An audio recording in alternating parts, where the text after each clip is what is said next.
Oi, gente, sejam bem-vindos, meus convidados maravilhosos, a mais um SBD Cast. Hoje a gente vai falar sobre cabelos e unhas. Os cabelos e as unhas, né, meus amigos, são os anexos da pele, então eles fazem parte da pele, que é o maior órgão do corpo humano. Vamos começar com o cabelo?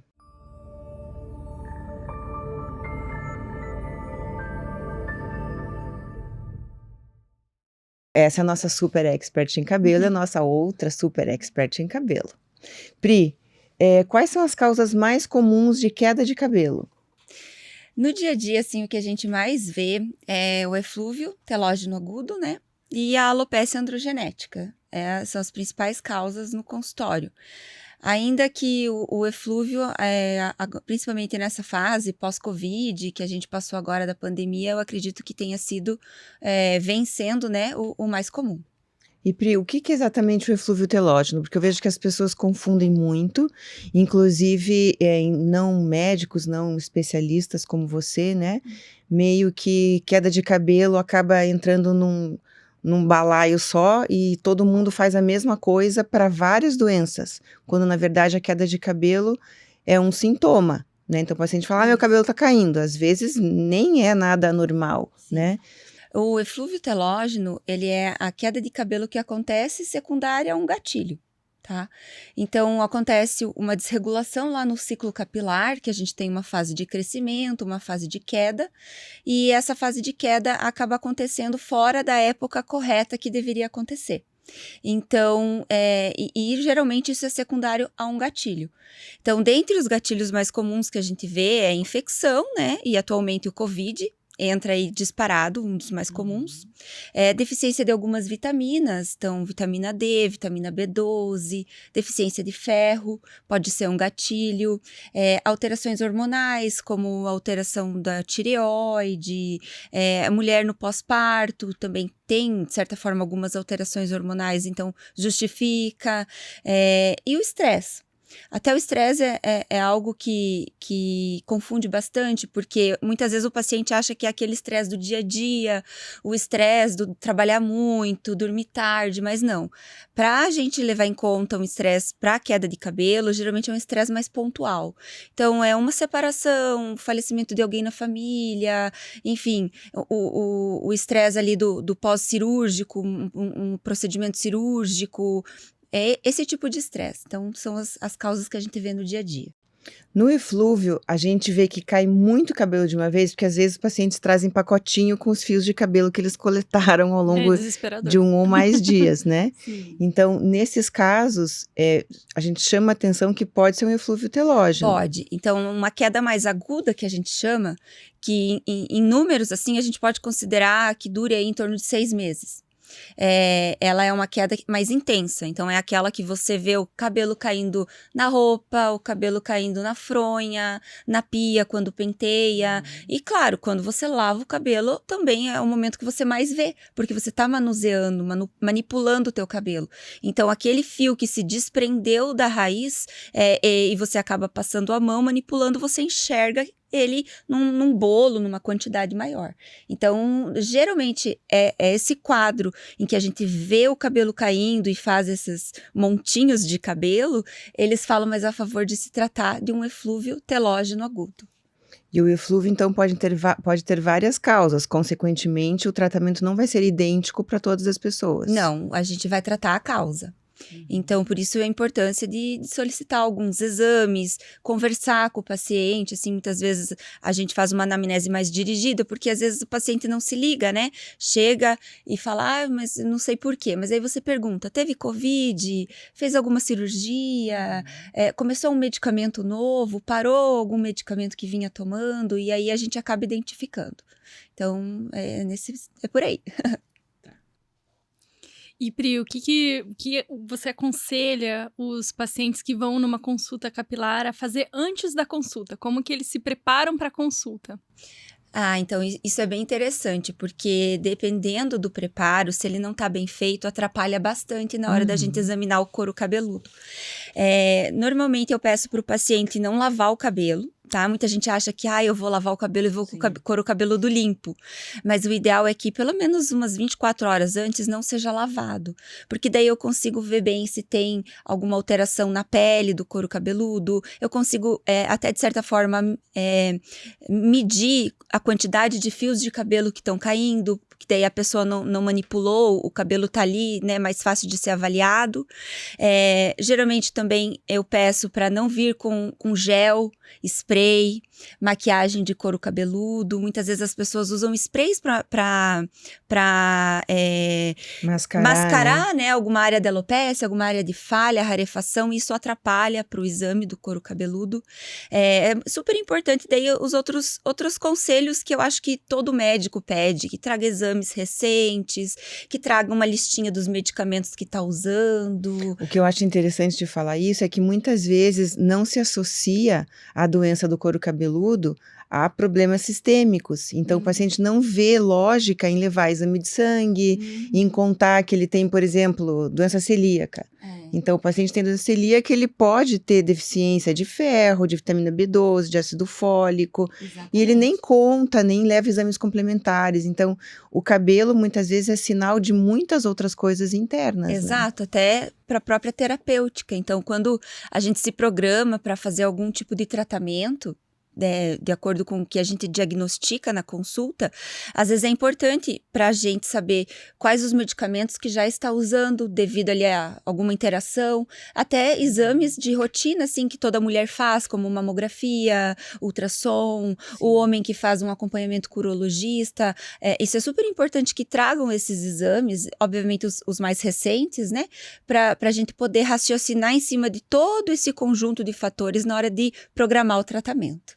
Por isso que a gente sempre insiste que quem tem que avaliar esses pacientes é o médico dermatologista, mais focado em cabelo, muitas vezes até, né, Pri? Porque a gente acaba deixando passar alguma coisa e muito menos profissionais não exatamente especialistas como você e profissionais não médicos, eu acho que não tem como, assim, né? Porque você acaba, como eu já falei, tratando todo mundo da mesma forma. Toma essa vitamina e vamos passar um negócio aí no couro cabeludo.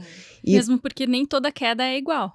Exato. Né? Pode ser uma queda junto com alguma outra doença do cabelo que seja mais grave, que chame mais atenção, uma alopecia androgenética é o mais comum. O paciente vem falando, doutora, eu tô perdendo muito cabelo, vou ficar careca. Primeiro, o eflúvio telógeno não vai deixar ninguém careca. Isso não vai deixar um bom alento, talvez, para quem tá com eflúvio. Agora eu vou ficar careca, não acalma é? o coração, porque não é o eflúvio que deixa careca, mas de repente é uma oportunidade pra gente fazer o diagnóstico, pra gente ver que a pessoa tem outras condições associadas, como a alopecia androgenética, e o que a gente tem mais medo é a alopecia cicatricial, né?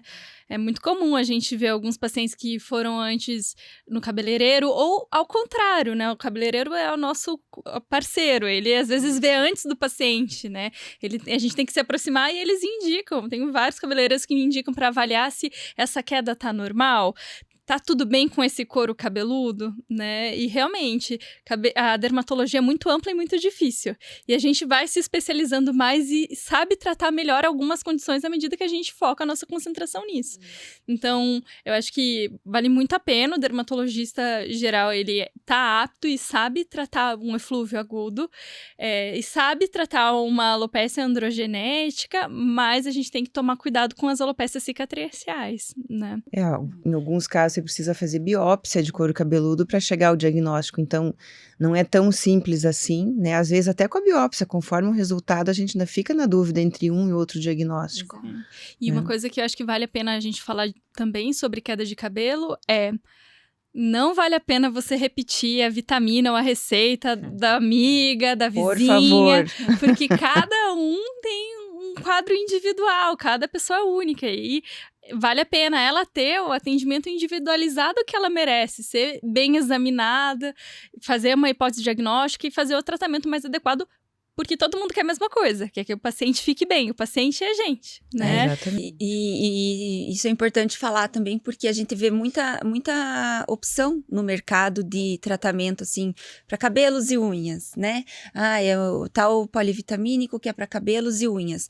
Sim, eles podem ajudar, mas às vezes um outro componente que tem ali naquela fórmula que você comprou não é exatamente o que você precisa. E nem a quantidade. E nem na dose que você Exato. precisa. Então, uma coisa é você repor, é você tratar uma deficiência de alguma coisa, uma vitamina ou o que seja. E outra é você suplementar como um algo a mais, uma vitamina para ajudar ali a fortificar o cabelo, enfim.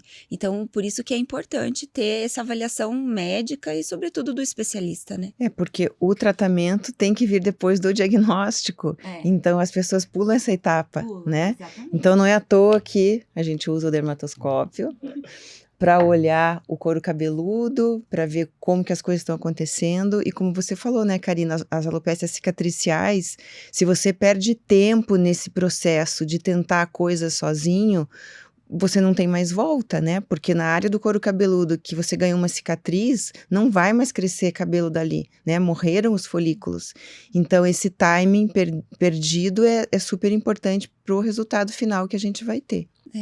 Aí tá um conceito importante, né? A diferença das alopécias, que nada mais são que quedas de cabelo, cicatriciais e as não cicatriciais. Então, as não cicatriciais, que é, graças a Deus, as mais comuns, a gente trata e reverte. Mas as cicatriciais, que são aquelas que a gente acabou de falar que mais temos medo, né, de deixar passar no dia a dia, quando acontece, o cabelo cai e acaba não crescendo mais, não revertendo. E Pri, quais são os sinais para o paciente ficar atento para procurar um dermatologista de que ele pode ter uma alopécia cicatricial? Então, primeiro de tudo, nem sempre é a queda de cabelo. Então, às vezes a gente não percebe aquele cabelo caindo no dia a dia, né? O que o paciente normalmente vai perceber? A redução do volume, rarefação, áreas de falha, áreas com menos cabelo e às vezes até alguns sintomas locais ali, como uma sensibilidade, uma coceira, descamação. Então, a pele acaba dando sinais mesmo, né, no couro cabeludo de que algo está acontecendo e muitas vezes é uma inflamação ali, né, que tá ocorrendo. Eu acho importante também a gente falar de uma alopécia cicatricial que é a mais comum, que se chama alopécia fibrosante frontal, que o paciente não é muito lento, na maioria das vezes. Tem alguns casos que a evolução é rápida, mas caso você perceba, principalmente uma mulher perto da menopausa, se bem que eu tenho pacientes homens e mulheres jovens, mas que vê que tem algumas pápulas nessa região, a gente chama de pápulas faciais. São umas bolinhas, assim, parecem uns cravinhos. Umas irregularidades da nunca pele, saem, né? né? Perda da sobrancelha. Vai ficando ralinha, principalmente no Hoje em distal. dia, o paciente geralmente não fala que tem essa perda da sobrancelha, ele já vem com a micropigmentação, né? E eu pergunto, há quanto tempo você já fez a micropigmentação? Há quanto tempo você percebeu? E elas falam 5 anos, há alguns anos, né? E a perda do cabelo da região da fronte. O cabelo vai ficando, a testa vai ficando grande no começo, cada vez mais curto. E o paciente não percebe, porque é bem devagarzinho. E quando ela compara com a foto antiga, que ela vê, nossa, a minha testa cresceu, né? Então, acho que a alopécia fibrosante frontal é muito comum. A gente tem que ficar atento a ela, a esses sinais de irregularidades no rosto, de perda da sobrancelha e a testa que está aumentando. Pode ter, sim, sintoma de coceira, de ardência.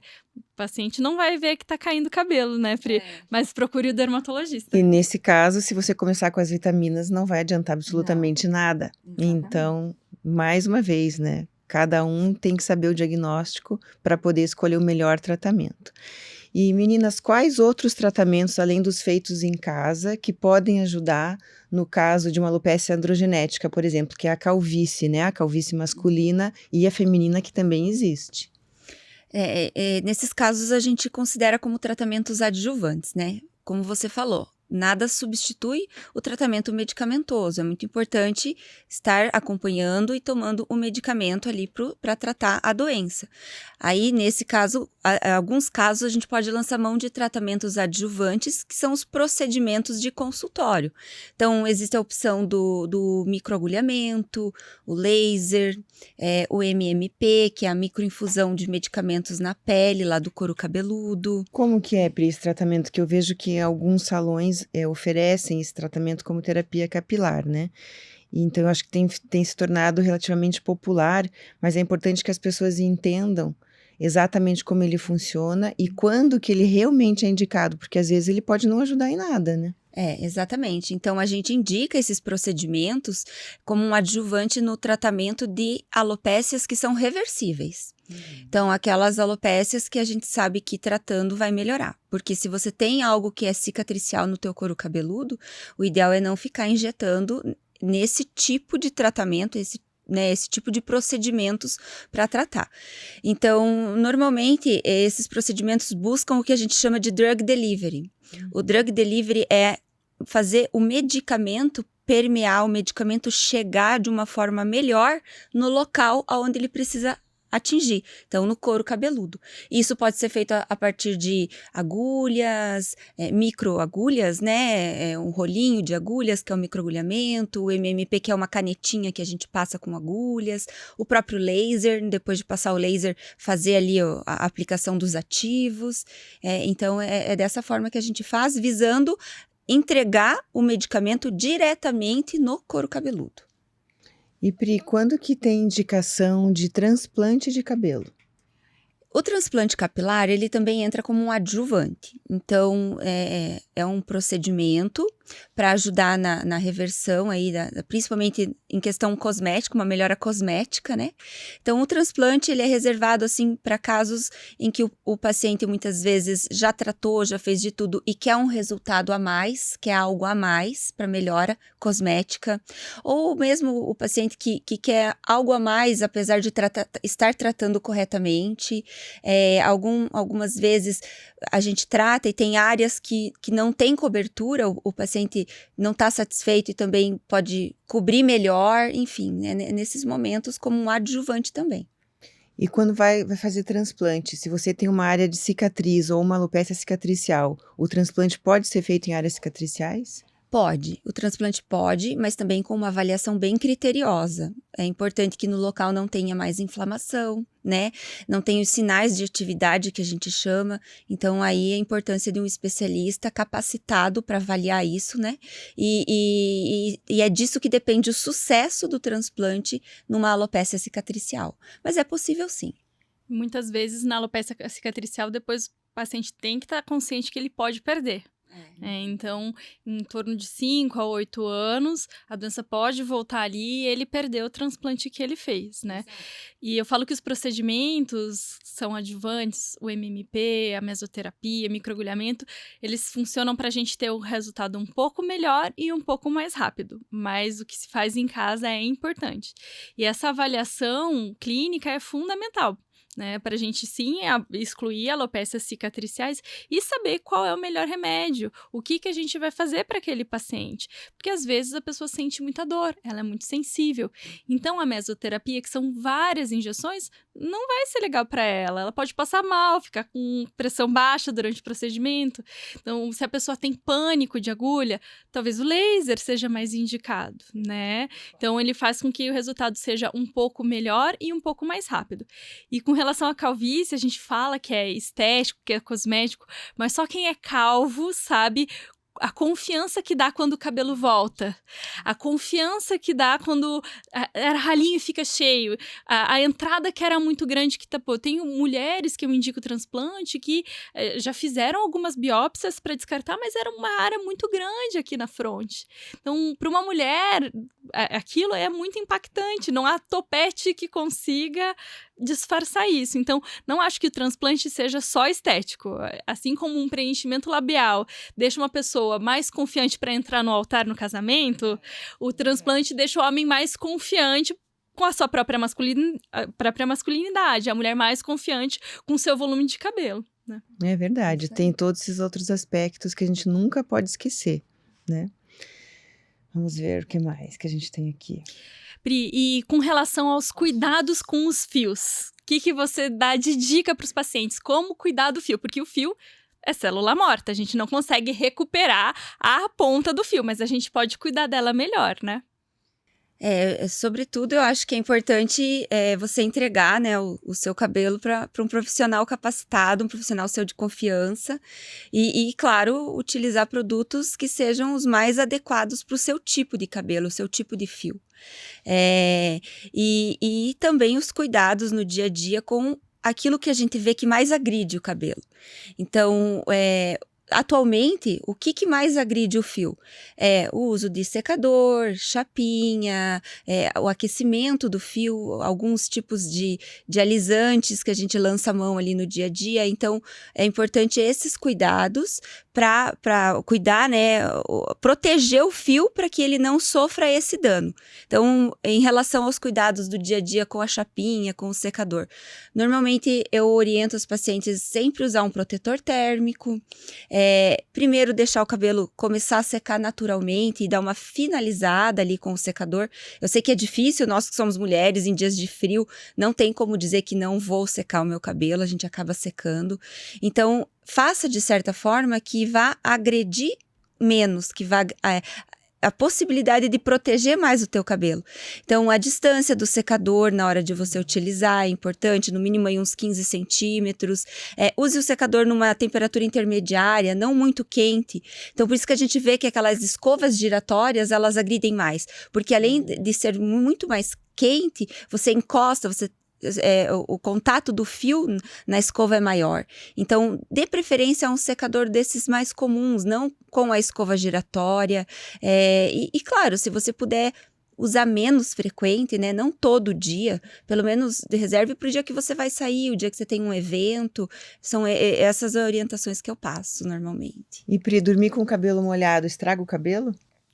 Então, dormir com o cabelo molhado não é aconselhável, sobretudo por causa do couro cabeludo, que a gente vai estar ali abafando, umedecendo a pele do couro cabeludo. Então, isso pode facilitar o aparecimento de caspas, dermatites, coceiras.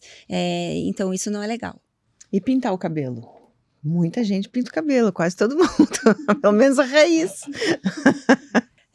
Então, pintar o cabelo é inevitável. Né? Não tem como chegar e falar, você não pinta o seu cabelo. Não, então a gente normalmente passa dicas, a gente aconselha dessa forma que eu falei, agredir menos possível. Então, de acordo com a quantidade de cabelos brancos, busque a tinta que vai agredir menos. Eu sei que às vezes a mulher, né, principalmente tem uma quantidade grande de cabelos brancos e então precisa de uma grande cobertura. Então, tem tinturas que vão ser necessárias para esse tipo de cobertura. Mas se você quer só poucos fios, quer cobrir, dê preferência a tinturas que não são tão permanentes, que não vão se incorporar tanto ao fio capilar. Então, existe a possibilidade de você tentar levar no teu dia a dia com tipos de tinturas que vão agredir menos o teu cabelo. A gente tem os descolorantes, que é o das ia loiras, perguntar nisso né? agora. A gente tem as tinturas, que são coisas diferentes. A tintura, ela coloca uma cor ali, ela é pigmento. menos agressiva, né? Especialmente a sem amônia. Mas elas têm uma cobertura menor, como a Pri falou. E tem os descolorantes, esses são mais agressivos, porque eles tiram a cor e o cabelo perde um pouco mais de proteína e fica mais frágil, especialmente se alisar. Né? Então, um paciente que faz um alisamento e uma tintura, é muito comum o cabelo quebrar mais. E aí, às vezes, eles até confundem queda com quebra, que são coisas diferentes, né? E pode, sim, ter corte químico, que é bem mais grave, né? E uma dica que eu dou, se você for descolorir, tenta descolorir 2 tons, não tenta platinar tudo de uma vez, porque ele quebra bem mais fácil. Mas tempo em contato com descolorante é muito pior, né? Sim. E o alisante também. Acho que aqui vale falar que alisantes com formal são proibidos e às vezes se vende como um liberador de formal. Fala, não tem formal, mas tem. Geralmente se aquece o cabelo tem formal. Se Sim. usa chapinha depois tem formal. O formal, geralmente, ele deixa o cabelo muito bonito, muito brilhoso, porque ele faz uma capa de queratina no fio, só que ele puxa e o cabelo vai quebrando aos pouquinhos. E é como a gente vai nos congressos, né, Pri? Sempre quando a gente vai ter aula, vai dar aula de alisamento, é a maçã que a gente vê que por dentro tá toda podre, mas por fora tá toda caramelizada. Tá lindo por fora, mas por dentro tá ruim o cabelo. Ele tá brilhante, mas ele tá frágil, ele quebra mais. E qual que é a diferença da senescência capilar do envelhecimento capilar para o eflúvio telógeno, para uma queda de cabelo, ou mesmo para a alopecia androgenética? Na senescência existe um afinamento do cabelo homogênea. Então, o fio, de uma certa forma, por completo, ele pode sofrer um afinamento. Nas alopécias, né, sobretudo na androgenética, isso acontece de uma forma irregular. Por isso que na alopécia androgenética, que é a calvície, a gente vê a rarefação sobretudo na área da coroa, na área do vértex. Quando você tem um afinamento mais homogêneo, que é do envelhecimento, acaba sendo mais por completo, não tem áreas de falha, áreas rarefeitas de cabelo. E eu falo que o corpo todo envelhece. O rosto envelhece por camadas. É o osso, a gordura, o músculo, os tendões, é a própria epiderme, a derme, a gente vai perdendo colágeno e o cabelo também. O cabelo, a unha, né, Thiago? Tudo vai ficando mais fino e mais frágil, né? Por isso que a gente volta a ser bebê. Tem que cuidar, né? E é isso, quando a gente vai ficando mais velho, o cabelo vai ficando mais fino, daí a gente descolore mais, resolve alisar, quebra mais, coloca... Pinta os brancos. Pinta os brancos na unha, a gente coloca um esmalte em gel, é terrível. Vai se agredindo quando a gente deveria se proteger mais, né? É verdade. Então, se inscrevam no nosso canal, compartilhem, curtam, mandem para quem vocês acham que podem aproveitar as dicas que a gente tem aqui.